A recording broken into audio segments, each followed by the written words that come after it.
Hi. So here is the first of the calorimetry problems that's related to the ones that we were talking about in class on Monday. Um, so the setup is 150 milliliters of water at 20 degrees Celsius. So I made the water the cool thing because that's usually what's in the calorimeter, and that makes more sense.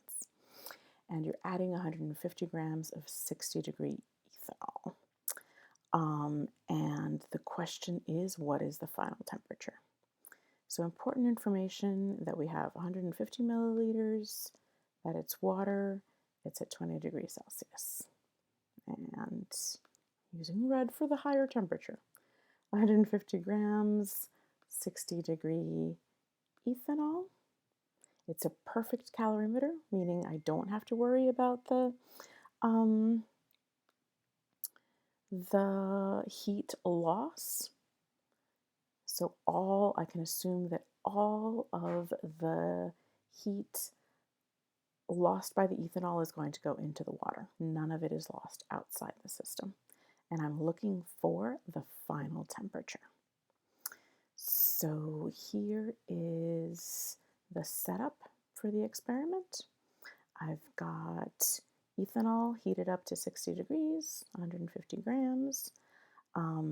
Here are the specific heats, and I wrote them down over here on the second. So here are the specific heat capacities, and we can come back to this page.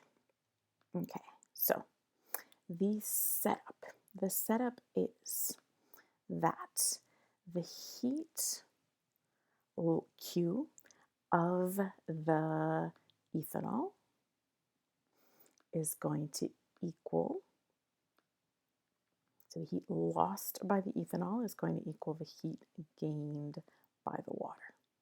So negative QE equals negative QW. Doesn't matter which one you put on which side, they just have to equal the opposite of each other.